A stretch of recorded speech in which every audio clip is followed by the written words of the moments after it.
Boa noite, está começando pela rede CNT de televisão o Jogo do Poder, um espaço aberto para discussão política. Nós aqui da CNT acreditamos que o debate, o contraditório, é ponto de partida para o exercício de um dos direitos mais fundamentais, o de ser informado com absoluta correção e transparência. Esse é o objetivo, esse é o propósito do Jogo do Poder, que tem o prazer de receber hoje o vice-prefeito do Rio de Janeiro, Adilson Pires. Boa noite, Adilson.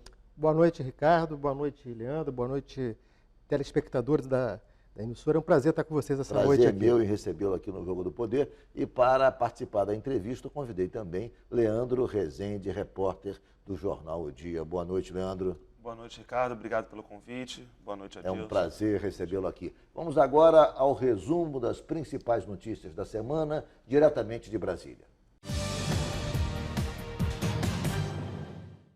Olá, eu sou José Marcelo Santos, direto de Brasília, com o resumo das principais notícias da semana. O governo anunciou na segunda-feira um pacote de medidas para tentar equilibrar as contas públicas e evitar o rombo no orçamento no ano que vem.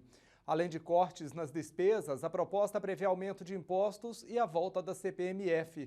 Também está prevista uma redução do tamanho da máquina pública, mas o governo não anunciou quais ministérios serão cortados. O principal ponto do pacote é a tentativa de recriar o imposto do cheque, sob a alegação de que é preciso abastecer os cofres da Previdência Social. Também faz parte do pacote a redução dos incentivos fiscais para a indústria química e exportadores, a redução do Minha Casa Minha Vida, das obras do PAC e a suspensão de novos concursos públicos. Descontentes com o pacote de medidas do governo, os servidores públicos já falam em greve geral da categoria. Depois de 5 meses de negociação, eles haviam aceitado receber um reajuste de 10,8%. O aumento passaria a valer a partir de janeiro, mas em apenas 72 horas o governo mudou de ideia e anunciou a decisão de adiar o reajuste para agosto do ano que vem.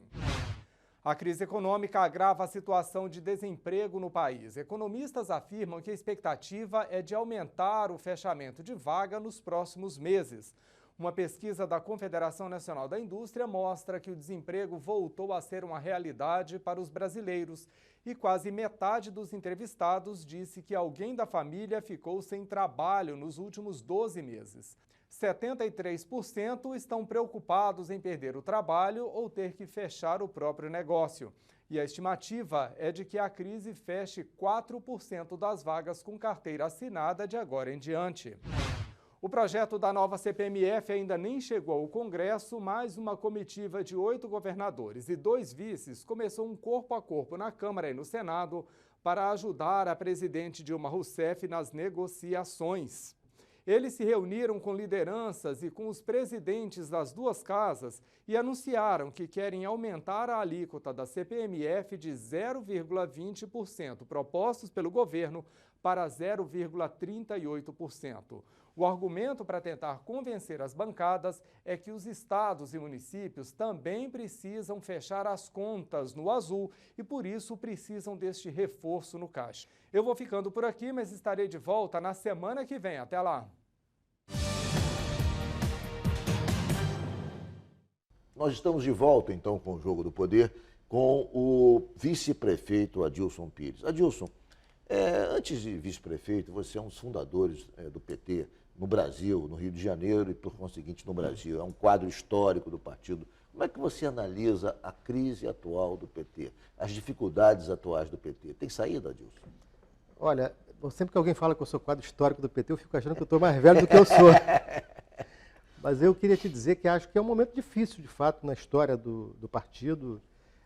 Eu sempre penso que o PT caiu numa armadilha, né? Nós crescemos muito como partido, chegamos ao poder, elegemos o Lula presidente por 2 vezes, a Dilma também 2 vezes.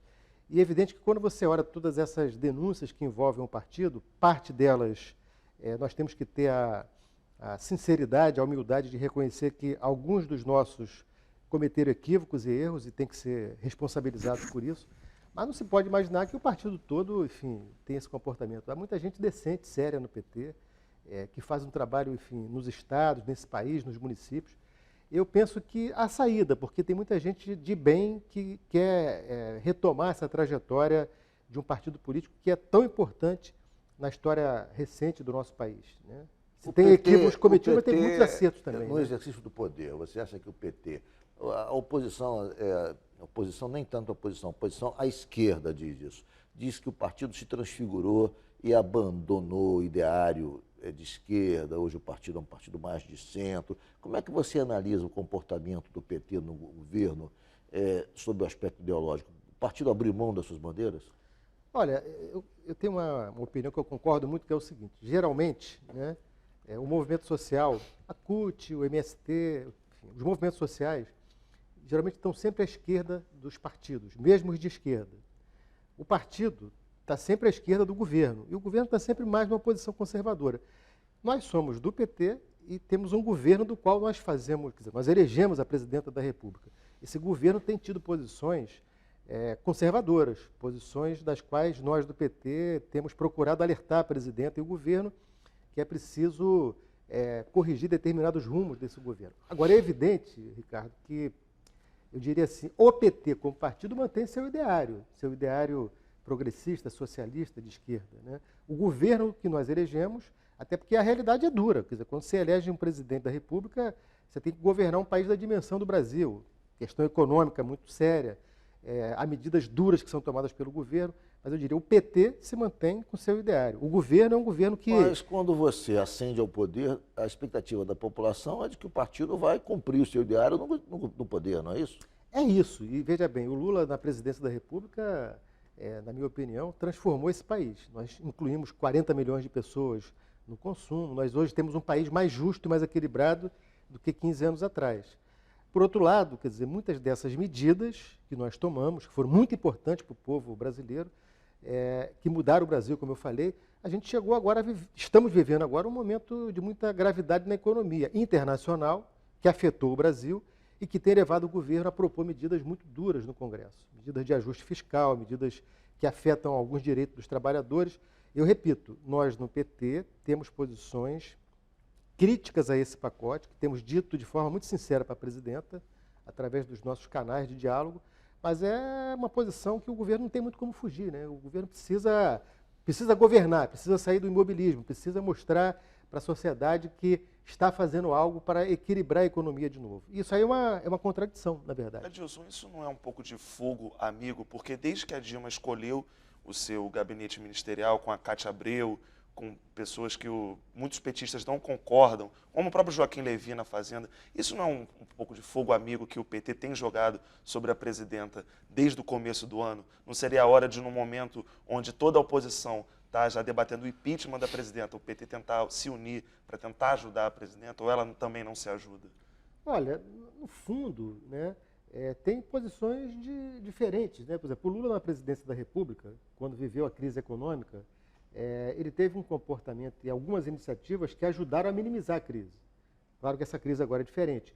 O que nós temos dito para a presidenta, né, é que é preciso os ajustes que elas têm proposto, é verdade, mas há muitas medidas que têm que ser melhor pensadas. Nós não podemos, por exemplo, o que nós estamos dizendo? Nós não podemos jogar nos ombros dos trabalhadores, da sociedade, toda a responsabilidade ou todo o preço que se pagará por essa crise. Nós achamos que há alguns setores da sociedade, alguns setores ligados ao setor empresarial, produtivo. A gente tem defendido a tese do repatriamento de dinheiros que foram para fora do país e que deveriam voltar. Nós temos a tese de que é preciso discutir de forma séria no Brasil essa questão da taxação das grandes fortunas. Ou seja, não é possível discutir só a redução de direito de aposentados e trabalhadores e não discutir, por exemplo, medidas outras que possam equilibrar quem vai pagar a conta da crise que nós estamos vivendo. Então, fazer isso de forma transparente, sincera, como nós temos feito, eu não acho que seja fogo amigo. Eu acho que fazer parte de um partido, de um governo, não significa você dizer amém para tudo. E diante dessa crise, como é que você vê o comportamento do ex-presidente Lula, né, que vez por outra aparece falando que o PT está no volume morto, que a Dilma está abaixo do volume morto? Parece também que está complicando a vida da presidenta. Você responde só um minutinho, eu vou fazer um intervalo e o vice-prefeito Adilson Pires responde a pergunta do Leandro Rezende logo após o nosso break. Voltamos em um minuto.